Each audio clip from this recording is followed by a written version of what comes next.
चलिए बच्चों स्टार्ट करते हैं।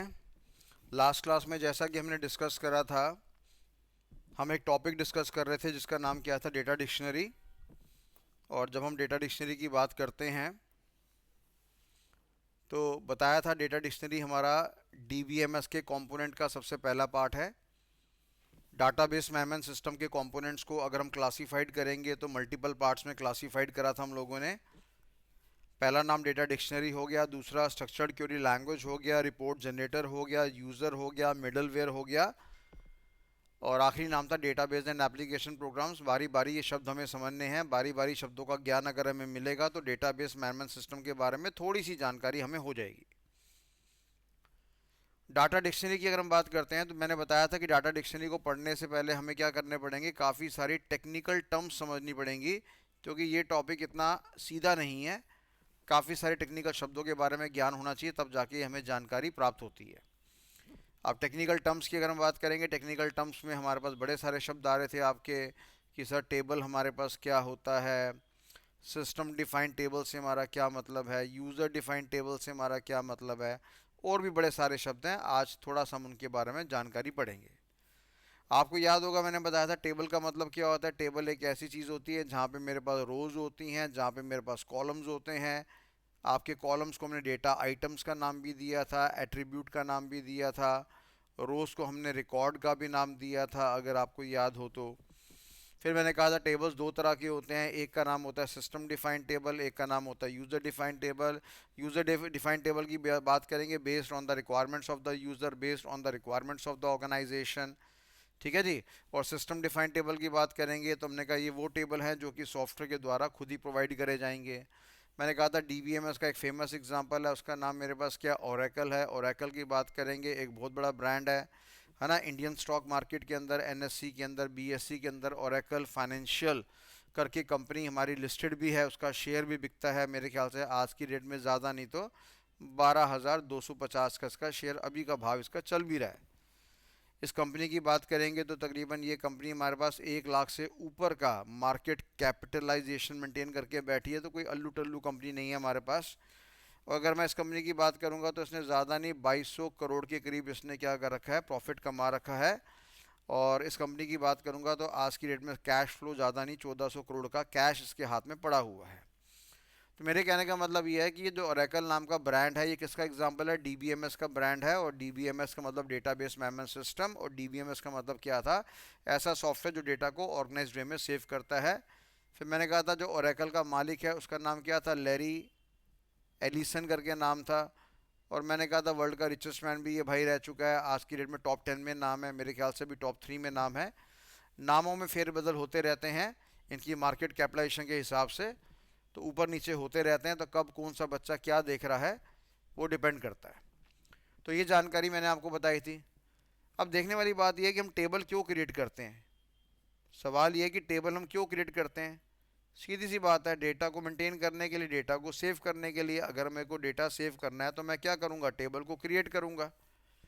कि यार डेटा तो बाद में सेव करना भैया, टेबल के अंदर सबसे पहले, टेबल के अंदर हमें क्या बनाना पड़ता है, सबसे पहले टेबल के अंदर हमें ढांचा क्रिएट करना पड़ता है, हमें स्ट्रक्चर बनाना पड़ता है। और जब हम स्ट्रक्चर बनाने की बात करेंगे तो स्ट्रक्चर से क्या मतलब है, स्ट्रक्चर का मतलब था कि जब भी टेबल का ढांचा बनाना है तो 4 चीज़ों को हमें स्पेसिफाइड करना पड़ेगा। जिसमें एक का नाम मेरे पास क्या था, फील्ड का नेम हो गया, फील्ड का साइज हो गया, फील्ड का डेटा टाइप हो गया, फील्ड का कंस्ट्रेंट हो गया। ये 4 चीज़ें मेरे को स्पेसिफाई करनी पड़ेगी। कॉन्स्ट्रेंट का मतलब यहाँ पे क्या, बंदिशें। बंदिशें कितने तरह की हैं, वैसे बड़ी सारी बंदिशें होती हैं, मोटे मोटे तौर पे मैं आपको 4 बंदिशों का ज्ञान दे रहा हूँ। जिसमें एक का नाम मेरे पास रेंज कंस्ट्रेंट हो गया, एक का नाम नल कंस्ट्रेंट हो गया, एक का नाम डिफ़ॉल्ट कंस्ट्रेंट हो गया, और एक का नाम आर आई, जिसको हमने क्या नाम दिया, रेफरेंशियल इंटीग्रिटी का नाम यहाँ पे दिया हुआ है। और इसी रेफरेंशियल इंटीग्रिटी के अंदर एक सब टॉपिक आएगा जिसको मैंने क्या नाम दिया, सेल्फ रेफरेंशियल इंटीग्रिटी का नाम दिया हुआ है। तो जब मैं एस आर आई की बात करता हूँ तो इसकी फुल फॉर्म मेरे पास क्या होती है, सेल्फ रेफरेंशियल इंटीग्रिटी। तो कहने का मतलब यह है कि जो मेरा लास्ट कॉन्स्ट्रेंट है जिसका नाम रेफरेंशियल इंटीग्रिटी है, उसका जो एक पार्ट है उसका नाम क्या आ रहा है, सेल्फ रेफरेंशियल इंटीग्रिटी हमारे पास एक पार्ट आ रहा है। तो ये अब हम समझने जा रहे हैं कि सर आखिरकार फील्ड नेम से हमारा क्या दर्जा है, ठीक है, फील्ड साइज हमसे क्या मतलब है, फील्ड का डेटा टाइप से क्या मतलब है, फील्ड के कंस्ट्रेंट क्या होते हैं, रेंज क्या होता है, नल क्या होता है, डिफ़ॉल्ट क्या होता है, रेफरेंशियल इंटीग्रिटी क्या होता है, ये सारी जानकारी अभी हमें यहाँ पे सीखनी है। और ये हमारे टेक्निकल टॉपिक्स को क्या करेंगे, कवर करेंगे। और टेक्निकल टॉपिक्स को कवर करेंगे तो आगे फिर हम एट द एंड में समझेंगे कि डेटा डिक्शनरी आखिरकार होता क्या है। ठीक है बच्चों, चलिए आइए समझते हैं कि फील्ड नेम से मेरा यहाँ पे क्या मतलब है। तो पहला टाइप टॉपिक क्या है मेरे पास, फील्ड नेम। देखिए ये मेरे पास एक टेबल पड़ा हुआ है, टेबल के अंदर मेरे पास क्या पड़े हैं, मल्टीपल कॉलम्स पड़े हैं, मल्टीपल खाने पड़े हुए हैं। इस टेबल का नाम मैंने क्या रख दिया, मैंने कहा ये एम्प्लॉयज़ के बारे में जानकारी मेंटेन करेगा, तो इसको हमने क्या नाम दिया, एम्प्लॉय टेबल का नाम यहाँ पे दे दिया। अब यहाँ पे हेडिंग है मेरे पास, एम्प्लॉय कोड हो गया, एम्प्लॉय का नेम हो गया, एम्प्लॉय का एड्रेस हो गया, एम्प्लॉय का सैलरी हो गया, एम्प्लॉय का हाउस रेंट अलाउंसेस हो गया, HRA कहते हैं इसको। ठीक है, ताकि वो बंदा किराया दे सके। और लेटेस्ट से मैंने बोला कि मेरे पास एक डिपार्टमेंट नंबर भी है यहाँ पे। ठीक है बच्चे, एक मैंने यहाँ पे, चलो डिपार्टमेंट नंबर भी लिख लिया, एक मैंने यहाँ पे डेट ऑफ बर्थ भी लिख लिया, एम्प्लॉय का डेट ऑफ बर्थ भी आ गया मेरे पास। तो आप सभी जानते हैं कि इन हेडिंग्स को टेक्निकली हमने क्या नाम दिया, फील्ड का नाम दिया है। आज से पहले आपको याद होगा इसको मैंने डेटा आइटम का नाम भी दिया था, और साथ ही साथ इसको हमने एट्रीब्यूट का नाम भी यहाँ पे दिया है। समय समय पे मैं आपको रिवीजन करवाता रहता हूँ कि फील्ड भी है, डेटा आइटम भी है, एट्रीब्यूट भी है, और चाहे तो हम इसको कॉलम्स के नाम से भी जानते हैं। और ये हमारे पास क्या कॉलम की हेडिंग है, तो इसको हमने फील्ड का नाम यहाँ पे दिया हुआ है। तो अगर फील्ड की बात करेंगे तो heading given to a particular column हो गया। तो डेफिनेटली ये जो मेरे पास हेडिंग है इसको बदले में हमने क्या नाम दिया कि ये सारी की सारी चीज़ें मेरे पास क्या है, फील्ड का नाम है। तो heading given to a particular column is known as field name. तो हम क्या बोलेंगे इसको, heading given to a particular column, heading given to a particular column is known as field name. ठीक है जी, चलिए अच्छी बात है। अब मैंने बोला यहाँ पे कि एम्प्लॉय कोड के अंदर हम ज़्यादा नहीं 4 लेटर्स डाल सकते हैं। जैसे एग्जांपल के तौर पे किसी का एम्प्लॉय कोड है E001, तो कितने लेटर्स हो गए, 1 लेटर, 2 लेटर, 3 लेटर, 4 लेटर। ऐसे ही मैंने कहा एम्प्लॉय नेम की बात करेंगे तो मैंने यहाँ पे 30 लेटर्स की जगह रिजर्व कर दी। किसी एम्प्लॉय का नाम है विकास कपूर, किसी का नाम है ऋतिक रोशन, ठीक है जी, एक का नाम है नरेश सुब्रमण्यम। तो हमने साहब बोल दिया कि 30 लेटर्स के अंदर एम्प्लॉय का नाम आ जाएगा। ऐसे एम्प्लॉय के एड्रेस की बात करेंगे, एड्रेस भी बहुत बड़े बड़े होते हैं, तो हमने कहा 35 लेटर्स का मेरा एड्रेस हो गया। एम्प्लॉय की सैलरी की बात करेंगे, हमने कहा मैक्सिमम 6 डिजिट की होती है। ठीक है, 10 लाख का पैकेज हो गया, 20 लाख का पैकेज हो गया, 90 लाख का पैकेज हो गया। ठीक है, अगर आपको लगता है कि आपकी कंपनी की जो तनख्वाह है वो सॉरी 10 डिजिट की अपना 6 डिजिट से तो काम नहीं बनेगा। अगर हमारे पास 10 लाख का पैकेज या 50 लाख या 60 लाख का पैकेज है तो हमें 7 डिजिट लेना पड़ेगा। किसी का 1 CR 2 CR का पैकेज है तो हमें यहाँ पे 8 डिजिट की जगह रिजर्व करनी पड़ेगी। तो डिपेंड करता है कंपनी टू कंपनी कितना सैलरी का स्टैंड आपके पास है। इसके बाद मेरे पास क्या आ गया, आपका HRA आ गया, हाउस रेंट अलाउंस आ गया। ये ज़्यादा नहीं होता तो आपने क्या कर दिया, ये आपने मैक्सिमम टू मैक्सिमम 5 डिजिट का रख दिया। ठीक है, डिपार्टमेंट नंबर की बात करेंगे, डिपार्टमेंट नंबर में लेटेस्ट हमने यहाँ पे क्या कर दिया, आपका डिपार्टमेंट नंबर 10 हो गया, 20 हो गया, 30 हो गया, 40 हो गया। तो मात्र मैंने यहाँ पे 2 डिजिट की जगह रिजर्व कर दी, 2 लेटर्स की जगह रिजर्व कर दी। अब देखने वाली बात बच्चे यहाँ पे ये आ रही है मेरे पास कि ये जो 2 है, 5 है, 4 है, 30 है, 35 है, 6 या 7 या 8 डिजिट्स है मेरे पास, इनको टेक्निकली हमने क्या नाम दिया, इनको टेक्निकली हम लोगों ने फील्ड साइज का नाम यहाँ पे दिया हुआ है। ठीक है जी, तो ये मेरे पास क्या हो गया, आपका फील्ड साइज हो गया। तो फील्ड साइज का मतलब क्या होता है हमारे पास, नंबर ऑफ कैरेक्टर्स। इसका मतलब मेरे पास क्या हो गया, number of characters associated with the fields. Number of characters associated with the fields, इसको हमने क्या नाम दिया, फील्ड साइज का नाम यहाँ पे दे दिया। ठीक है, तो 2 चीज़ें मैंने आपको समझा दी, field name heading given to a particular column, और फील्ड साइज का मतलब यहाँ पे क्या आ रहा है आपका, नंबर ऑफ कैरेक्टर्स। ये हमारे पास आपका फील्ड साइज है। राइट, चलिए आगे बढ़ते हैं। तो दो चीज़ें हमारे पास क्लियर हो गया, फील्ड का नाम भी क्लियर हो गया मेरे पास और फील्ड का साइज भी क्लियर हो गया। अगला मेरे पास क्या है, डेटा टाइप। तीसरी चीज़ की बात करेंगे, तीसरी चीज़ मेरे पास क्या आ रही है, फील्ड का डेटा टाइप। ठीक है जी, इससे मेरा यहाँ पे क्या मतलब है, इसका मेरा मतलब है it refers to nature of field value. It refers to the nature of field value, या फील्ड वैल्यू के नेचर को रेफर करता है। इससे यहाँ पे क्या सेंस है, एम्प्लॉय का नाम है, हमने कहा सलमान खान है, तो सलमान खान है तो सारे लेटर्स हैं, तो हमने क्या बोला यहाँ पे किस तरह का डेटा है मेरे पास, अल्फ़ाबेट्स है। ठीक है जी। एम्प्लॉय कोड की बात करेंगे तो मैं क्या बोलूँगा, यहाँ पे तो अल्फ़ाबेट्स भी है और आपका न्यूमेरिकल फिगर भी है, तो उसको अल्फ़ा न्यूमेरिक का नाम दिया।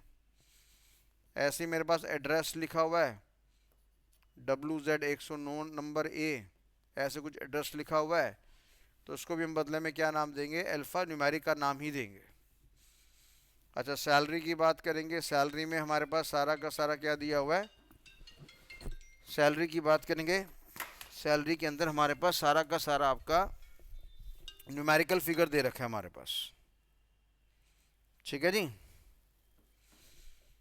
सैलरी की बात करेंगे, सारी की सारी हमारे पास क्या दे रखी है, आपकी न्यूमेरिकल फिगर दे रखी है यहाँ पे।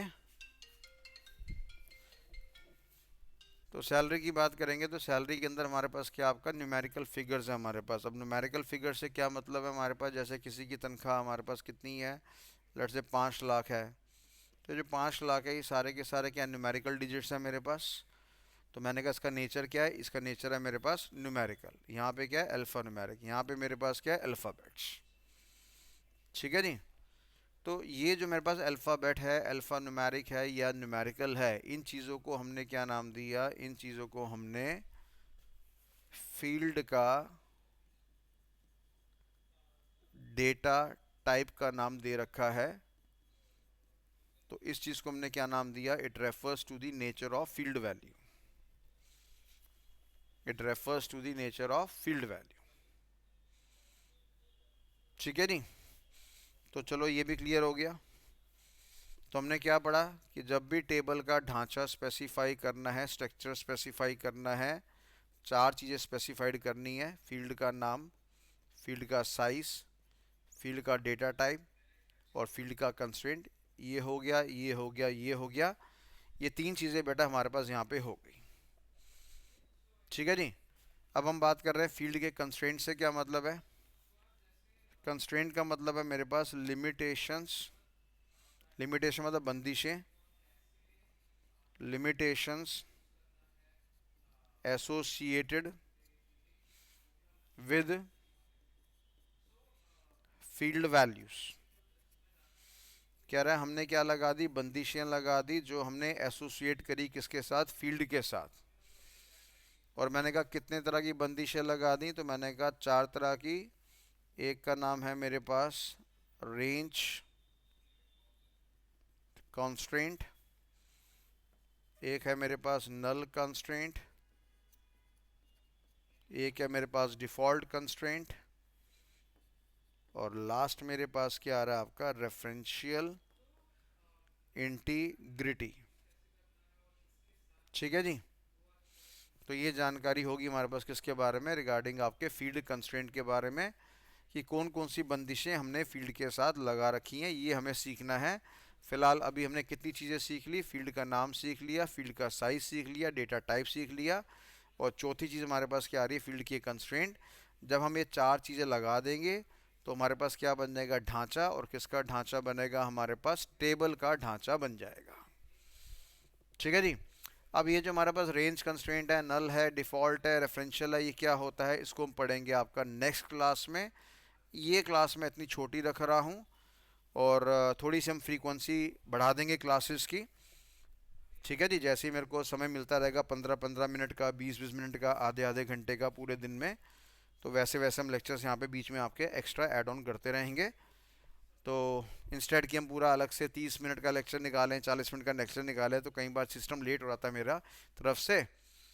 तो उसको थोड़ा सा रिकवर करते हैं, और चाहे हम 15 मिनट की क्लास करें या 20 मिनट की क्लास करें, पर उसकी फ्रीक्वेंसी मैं ज़्यादा से ज़्यादा बढ़ा दूंगा आपके लिए, तो उसकी चिंता मत आप करना। तो आज की क्लास अभी यहीं तक रखते हैं, ठीक है जी। चलिए रिवीजन करना। तो हम क्या पढ़ रहे थे, हम पढ़ रहे थे टेबल का ढांचा। ढांचे को हमने कितनी चीज़ें स्पेसिफाई करनी है, हमने कहा 4 करनी है।